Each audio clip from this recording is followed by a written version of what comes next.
안녕하세요. 들으면 들을수록 행복한 부자가 되는 채널 책 속을 릅니다. 비즈니스 북스 밥 프록터의 부의 확신 함께 나누고자 합니다. 이 저자에 대해서 레리 킹은 이렇게 말했더라고요. 밥 프록터보다 생각의 힘을 이해하는 사람은 없다. 그는 잠재의식을 성공의 결과물로 구체화할 수 있는 유일한 사람이다. 유일까지는 아니더라도 실제적으로 수많은 부자들을 탄생시키신 분이십니다. 1장에서 이렇게 말하고 있네요. 당신은 이미 부자로 태어났다. 이 책은 몇몇 독자들에게는 정말 좋은 책일 것이다. 여기서 모든 독자에게라고 하지 않은 이유는 인생을 바꾸기 위해 마음을 먹는 일이 대단히 어렵고 중요하다는 것을 강조하고 싶어서다. 이 몇몇 독자에 들어갈지 말지 결정하는 것은 바로 당신이다. 패러다임을 바꾸기 위해서는 말 그대로 어마어마한 결심이 필요하다. 지금껏 우리가 배워온 거의 모든 것과 반대로 나아가야 하기 때문이다. 우리는 학교에 가고 책을 펼치고 그 책을 읽고 내용을 질문하고 다시 다른 책으로 넘어간다. 그러나 이런 식으로는 책에 담긴 내용을 제대로 이해할 수 없다. 그저 한번 읽고 넘어가는 것만으로는 자기 것으로 만들기 어렵다. 패러다임은 반복을 통해 만들어진다. 그것도 꾸준하고 일정한 간격으로 진행되는 반복적인 생각과 행동을 통해 만들어진다. 우리의 인생은 결국 패러다임을 통해 만들어지고 변화한다. 하지만 대부분 사람은 이 말이 그다지 와닿지 않을 것이다. 왜냐하면 지금까지 지내왔던 방식, 과거에 교육받았던 방식에 연결되어 있기 때문이다. 우리는 패러다임이 무엇인지 전혀 배우지 못했으며 그저 정보를 수집했을 뿐이다.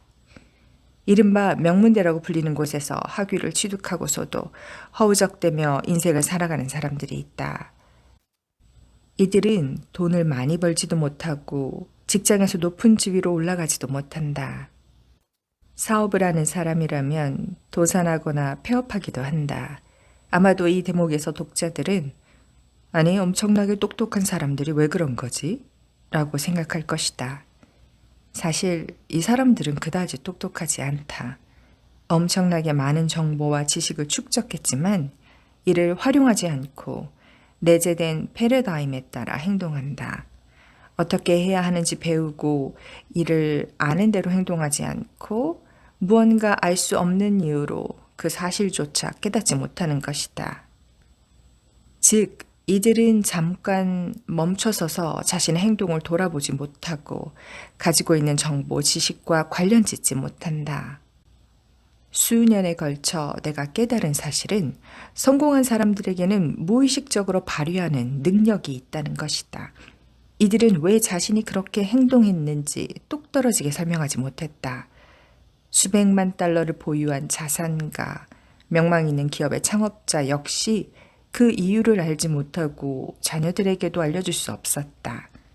물어보면 이들은 다만 그냥 했어요 라고 말할 뿐이다. 사람들은 이들이 똑똑해서 그렇다고 하지만 실은 똑똑한 것과는 상관이 없다. 관련 있는 것은 패러다임이다. 패러다임은 우리의 삶을 상상할 수 없을 정도로 크게 좌우한다. 어떤 분야에서든 성공은 우리 마음속에서 무슨 일이 벌어지느냐에 달려 있다. 외부에서 벌어지는 일과는 아무런 상관이 없다. 어떤 사람들은 경제적으로 어려운 상황에 직면했을 때조차 굉장히 잘 이겨낸다. 대공황 시대에도 모두가 일자리를 잃었던 것은 아니며 모두가 파산하지도 않았다. 일부는 수백만 달러를 벌어들이며 크게 성공했다. 왜 그들은 큰 성공을 거두었을까? 대체 무슨 일이 벌어진 걸까? 어떻게 그들은 이겨낼 수 있었을까? 그들은 마음에서 성공을 이뤄냈다. 성공은 안에서부터 밖으로 이루어지는 것이며 밖에서 안으로는 이루어지지 않는다. 그러나 우리는 바깥 세상의 영향을 받아 움직인다. 그렇게 훈련받았기 때문이다. 말하자면 우리는 바깥 세상이 조종하는 대로 따르도록 프로그래밍 되어 있다. 당신은 당신이 생각한 대로 된다. 사실 이 주제는 학교에 들어가기 전부터 가르쳐야 한다. 이것은 심지어 아기도 배울 수 있다. 인간은 지성을 높이는 데 집착했고 깨우침을 얻는 데는 소홀했다. 두세 가지 분야에서 박사 학위를 딴 사람도 어떻게 돈을 벌고 사업을 일으키는지, 어떻게 자기 개발을 할 수 있는지는 깨우치지 못할 수 있다. 결국 깨우침이 핵심이다. 우리는 무한한 지성으로 신과 우리가 하나 될 수 있음을 깨우치고 싶어 한다. 더 많이 깨우칠수록 그 깨우침은 우리의 성과에 더 많이 반영되고 깨우침이 부족할 때도 성과로 나타난다. 나이팅게일은 그가 진행한 가장 유명한 프로그램인 가장 낯선 비밀에서 당신은 당신이 생각하는 대로 된다라고 말했다. 우리가 자신을 더 많이 들여다볼수록 생각이 심오해진다. 여기 하나를 덧붙이면 생각을 어떻게 선택하는지에 따라 우리는 자신을 제어할 수 있다.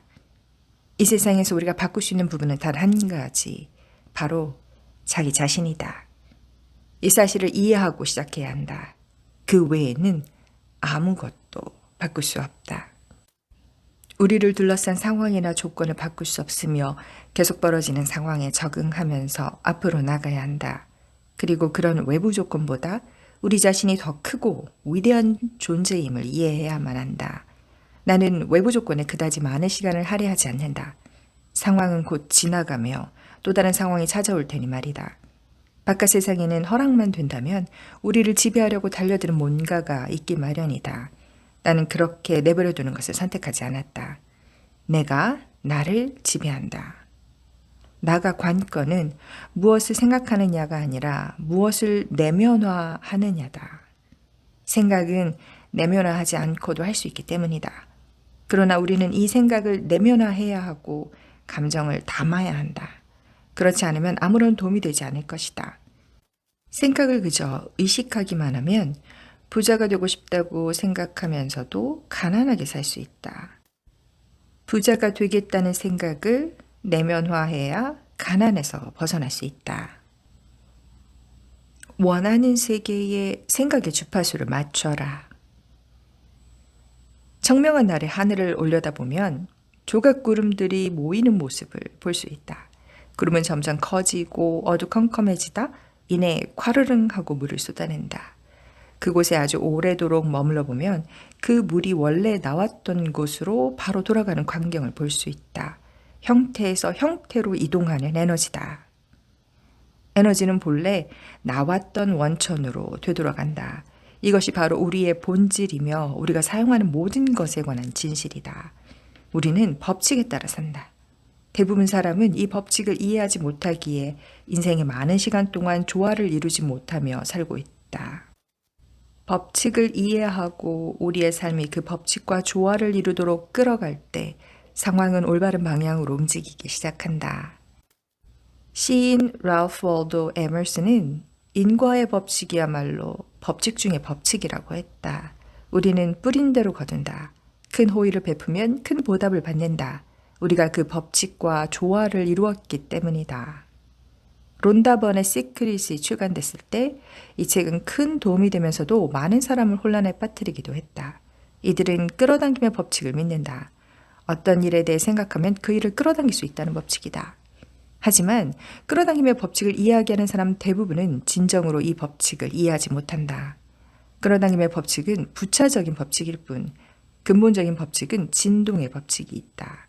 진동의 법칙은 모든 것이 움직이며 그 무엇도 멈춰있지 않다는 사실에 바탕을 둔다. 우리는 감정의 바닥 한가운데서 살며 자신의 주파수에 맞춰 생각한다. 생각은 에너지다. 우리의 생각이 만들어내는 주파수는 우리가 무엇을 끌어당길 것인지 지시한다. 주파수는 우리가 위치한 진동을 제어하기 때문이다. 우리는 우리와 조화를 이룰 수 없는 대상은 끌어당길 수 없다. 어느 한 사람이 가난하다면, 즉 지금 돈이 없고 이전에도 부를 쌓아본 적이 없으면서 단순히 부자가 되리라고 생각한다면 앞으로도 그는 가난한 상태에 머물 수밖에 없다. 이 사람은 가난의 진동 속에 있다. 그 사실을 이해하고 주파수를 바꿔야만 다른 세계로 접어들고 다른 게임을 하게 된다. 태도가 모든 것을 결정한다. 태도가 전부다. 누가 이 책을 얼마나 잘 활용할지도 바로 그 사람의 태도에 달려 있다. 태도는 우리의 생각과 감정, 행동의 합성물이며 이 세 가지는 마치 무지개의 색깔처럼 있다. 나는 태도에 관해 나이팅게일이 글을 쓰고 녹음한 마법의 말 오디오 강연을 반복해서 들었는데 아마 1만 번쯤은 들은 것 같다. 나이팅게일이 말한 마법의 말은 바로 태도다. 이 강연을 여러 번 반복해서 들으며 태도가 무엇인지 깨달았고 나의 태도는 어떤지 알게 되었다. 알고 보니 나는 내가 누구인지, 내가 무엇을 할 수 있는지에 대해 나쁜 태도를 보이고 있었다. 먼저 태도가 무엇인지부터 알아야 했고 그 다음에 이것을 어떻게 바꿔야 하는지 깨달아야 했다. 나는 태도를 공부했고 내 태도가 만들어지는 방식을 바꿨다. 내 태도는 다른 누군가가 반복을 통해 만들어준 것이었다. 태도에 관한 나이팅게일의 이야기는 그때까지 내가 알고 있던 모든 것을 부정했다. 나는 그 오디오 강연을 듣고 또 들었다. 내게는 검은색 가죽으로 제본된 나폴레온 힐의 생각하라 그리고 부자가 되어라가 한 권이 있다. 26살이었던 1963년부터 나는 매일 이 특별한 책을 읽는다. 처음 이 책을 받았을 때 나는 이렇게 말했다. 전 이 책을 읽을 수 없어요. 진심은 아니었다. 책을 잘 읽지는 못했지만 대부분 사람이 읽는 수준, 그러니까 7학년 수준 정도로는 읽을 수 있었다. 이 책을 읽기 시작했을 때 2살 많은 누나 헬렌에게 팻이라는 친구가 있었는데 그녀도 책을 좋아했다. 팻은 언제나 책을 보고 있었고 늘 책과 함께였다. 아마도 동네 도서관에 있는 책은 전부 읽었을 것이다. 누나는 팻에게 내가 책을 보기 시작했다고 말했다. 나중에 팻이 내게 물었다.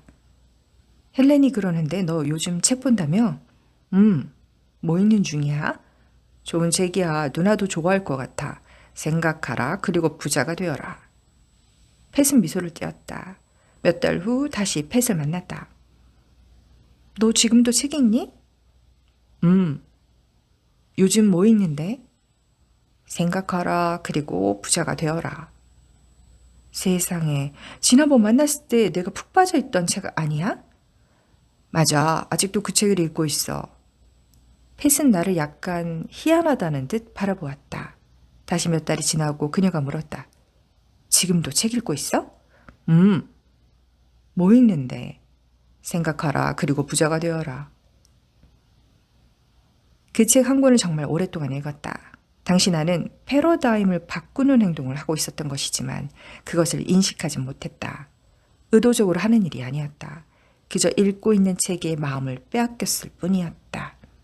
팻은 내가 이상하다고 생각했다. 자신은 책 한 권을 읽으면 곧장 다른 책으로 넘어갔기 때문이다. 정말로 많은 책을 읽었기 때문에 교양은 있었지만 그녀는 스스로에 대해조차 잘 알지 못했다. 그녀는 건물 관리인이었고 그들 부부는 가진 게 없었다. 그 어디에도 도달하지 못했고 인생에서 아무것도 읽어낸 것이 없었다. 신이 만든 가장 높은 수준의 창조물로 태어났음에도 그녀는 그럭저럭 살 뿐이었다. 나는 세미나에서 종종 이렇게 말한다. 좋은 책 한 권을 2번째로 읽었을 때 그 전까지 그 책에 없었던 부분을 보게 되는 게 아닙니다. 그전에는 없었던 여러분 자신의 무언가를 보는 거죠.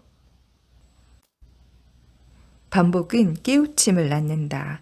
반복이 필수 불가결하다는 걸 보여주는 또 다른 사례가 있다.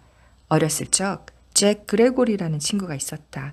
나는 잭의 집에서 함께 장난감을 가지고 놀다가 이렇게 말했다. 너들 오고 있어? 그러자 잭의 엄마가 단어를 고쳐주었다. 밥, 너들이 아니라 너희야. 나는 그녀가 잘못 알고 있다고 생각했다. 한 명이 아니라 여러 명을 부르는 말이니까 너들이 발음 표현이라고 생각했다. 나는 계속 너들이라는 표현을 썼고 그때마다 잭의 엄마는 계속 고쳐주었다. 그러던 어느 날 누군가가 한 명 이상의 사람을 부를 때 너희 오고 있어? 라고 말하는 것을 들었다. 또 다른 누군가가 비슷한 상황에서 너희 오고 있어? 라고 말하는 것도 들었다. 이때부터 나는 잘못 알고 있었던 단어를 고치려고 했었다. 너들 오고 있어? 라는 말이 순간적으로 나오려고 하면 잠깐 멈췄다가 너희 오고 있어 라고 말했다. 이렇게 말하는 것이 몹시도 불편하다고 느꼈지만 결국에는 그 습관을 바꿨다. 이제 나는 누군가가 너들이라고 말하는 것을 들을 때마다 곧바로 쬐기 엄마를 떠올린다. 그녀는 나를 깨우치기 위해 반복해서 알려주었다. 물론 그녀도 자신이 무슨 행동을 하는지 몰랐으리라. 하지만 그녀는 그렇게 했다. 우리가 해야 하는 일이 바로 이것이다. 매일 하는 습관적인 행동으로는 원하는 결과를 얻을 수 없다는 깨우침을 얻어야 한다. 어떻게 자신의 행동을 바꿀 수 있는지 깨달아야만 하고 그 행동을 만들어낸 것과 똑같은 방식으로 바꿔야만 한다. 바로 반복을 통해서 말이다. 똑같은 책을 읽자, 똑같은 오디오 강연을 듣자, 6개월 동안 하루에 2번씩 나이팅게일의 마법의 말을 듣는다면 장담컨대 자신의 태도를 몹시도 예리하게 느낄 것이다. 그리고 그 깨우침은 당신의 인생을 바꿀 것이다. 나는 지금도 낡은 전축과 1960년대에 녹음된 마법의 말이 담긴 18cm짜리의 음반을 가지고 있다. 매일 그 음반을 반복해서 듣고 또 듣는다. 그럴수록 현재 나의 태도보다 더 훌륭한 태도로 나아갈 수 있음을 알기 때문이다. 자신이 진정 원하는가를 물어라. 그 무엇도 창조되거나 파괴되지 않는다. 이 말에 대해 한번 생각해보라. 과학과 신학은 모든 것이 이미 여기에 어떤 상태로든 존재한다고 가르친다. 사람들은 가끔 결정을 내리지 못해 어려움을 겪는다. 부가 어디에서 모습을 드러낼지 모르기 때문이다. 결정을 내릴 때 고려해야 할 유일한 전제 조건은 이것이다. 나는 그러길 원하는가? 돈, 지원, 사람 등 그 무엇도 중요하지 않다. 결정을 내릴 때 생각해야 할 오직 한 가지는 나는 그러길 원하는가다. 우리가 원하는 것은 우리가 움직이는 주파수보다 훨씬 더 높은 주파수에 있다. 결정을 내리고 그 결정에 충실할 때 우리는 원하는 것이 있는 주파수로 마음을 돌리게 된다. 그리고 그 주파수에 머무르면서 내린 결정은 우리의 새로운 패러다임이 된다. 이 주파수를 유지해야 한다. 주파수는 행동뿐 아니라 우리가 끌어당기는 대상을 통제하기 때문이다. 우리의 마음은 라디오나 전화기와 같은 방식으로 움직인다. 그렇기 때문에 우리가 욕망하는 가치의 주파수에 맞춰 움직여야 한다. 내가 15살이었을 때 우리 집에 처음으로 전화기가 생겼다. 50여 명 정도 되는 사람이 한 번호를 공유해서 쓰는 공동전화였다. 왜 그 당시에는 공동전화라는 걸 썼을까? 무한히 많은 주파수가 존재한다는 사실을 몰랐기 때문이다. 일단 이 점을 짚고 넘어가자. 지금은 당연히 아는 사실이지만 지구상의 모든 사람이 각자의 전화번호를 가질 수 있다. 세상에는 무한히 많은 주파수가 존재하기에 수백만 개의 전화번호도 존재한다. 우리가 쓰는 전화번호는 주파수다. 우리 마음속에서는 패러다임이 주파수다. 잠재의식 속 그림은 우리가 존재하는 주파수이며 우리가 무슨 일을 하고 무슨 일이 다가올지를 지시한다. 이 책을 집필하는 동안 바깥 세상에서는 팬데믹이 진행되고 있다. 슬픈 일이기는 하지만 이 사건이 나를 멈추지는 못할 것이다. 나는 법칙에 따라 움직이고 있고 따라서 내게 필요한 모든 것이 끌려올 것을 안다. 내가 온전히 필요로 할 때, 즉 그 전도 그 후도 아닌 바로 그때 끌려올 것이다. 그것이 법칙이 작동하는 방식이다. 그러니 나는 인내심을 갖고 내가 원하는 것이 있는 주파수에 머물기를 위해 필요한 일을 해야 한다. 자, 제3장에서 성공하고 싶다면 당신 자신이 되어라 라고 말하고 있네요. 1969년 오헤어 하얏트 호텔에서 열린 학회에서 나는 빌 고브의 강연을 들었다. 약 1000여 명이 참석한 그 자리에서 그는 손에 마이크를 쥐고 말한다. 자유로워지고 싶다면 나는 내가 되어야 합니다. 여러분이 생각하는 내가 아니고 내 아내가 생각하는 내가 아니며 우리 아이들이 생각하는 나도 아닙니다. 자유로워지고 싶다면 나는 내가 되어야만 합니다. 그래서 내가 누구인지를 알아야 합니다. 그는 청중을 유려한 연설로 쥐락펴락했다. 8년 동안 어마어마한 양의 지식을 찾고 공부했던 나는 연회장 뒤쪽 구석에서 이렇게 생각했다. 와, 저분 정말 잘하네. 내가 저렇게 할 수만 있다면. 얼 나이팅게일은 마법의 말을 녹음하면서 이렇게 말했다. 여기서 우리는 상당히 희한한 지점에 다다릅니다. 우리는 우리가 할 수 있는 일과 이룰 수 있는 목표를 최소화합니다. 그리고 역시 희한한 이유로 다른 사람들은 우리가 할 수 없는 일을 성취할 수 있다고 생각합니다. 여러분은 이게 사실이 아니라는 걸, 여러분의 내면에 재능과 능력으로 채워진 깊은 웅덩이가 있다는 걸 깨닫기 바랍니다. 1969년 그 학회에서 누군가 내게 얼이 무슨 말 하는 건지 알아들으셨어요? 라고 물었다면 나는 주저하지 않고 이렇게 대답했을 것이다. 당연히 이해했죠. 전 이 구간을 9년 동안 매일 들었으니까요. 정말 그랬다. 내가 빌 고브의 강연에 감탄만 하던 차에 갑자기 로켓 하나가 내 마음속에서 발사된 듯한 느낌을 들었다. 저기에 나이팅게일이 말하고자 했던 거구나. 나는 내가 빌 고브만큼 하지는 못하리라고 생각했다. 하지만 얼의 말을 떠올린 순간 고브처럼 할 수 있다고 생각했을 뿐 아니라 그에게서 배워야겠다고 마음먹었다. 나는 고브에게 그처럼 하려면 어떻게 해야 하는지 가르쳐달라고 부탁하는 메모를 남기기로 했다. 나는 배울 준비가 되어 있었다. 남들이 어떻게 생각하는지 그만 걱정하라. 자신감은 지식에서 나온다.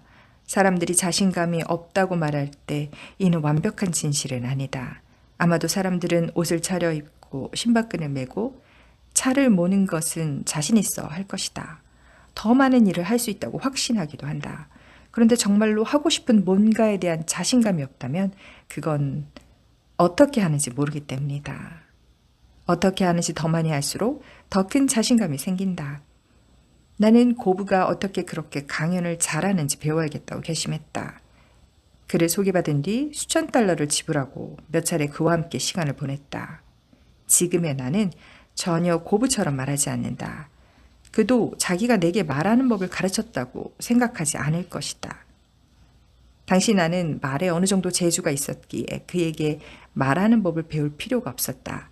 그와 오랜 시간 이야기를 나눴을 때 그가 내게 가르쳐 준 것은 오직 사람들 앞에서 차분하고 자신만만해지는 법이었다. 사람들이 당신을 어떻게 생각할지 더 이상 걱정하지 마세요.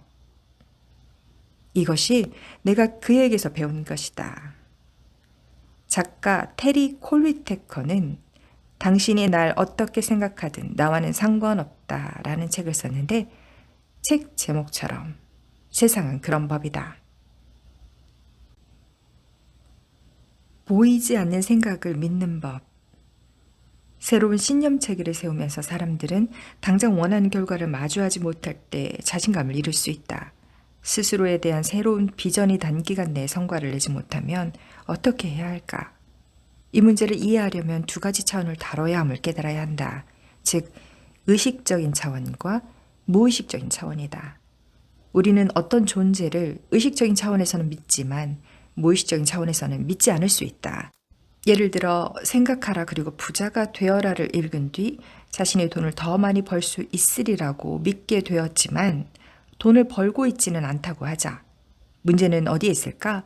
문제는 믿음이 그저 이성적으로만, 즉 의식적인 차원에서만 존재한다는 것이다.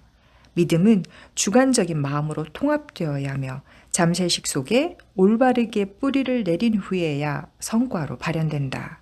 스스로 뭔가를 믿고 있다고 확신하는 사람들에게는 이 이야기가 상당히 혼란스럽겠지만 그들의 인생에서 성과는 드러나지 않을 것이다. 문제는 프락시스로, 즉 믿음과 행동이 통합되어야 한다.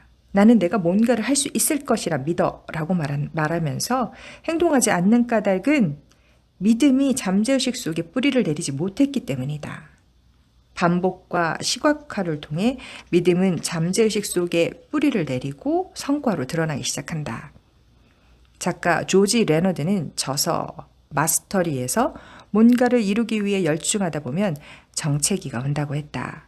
그러나 포기하지 않고 계속 실천하다 보면 어느 순간 갑자기 새로운 단계로 들어선 자신을 발견한다.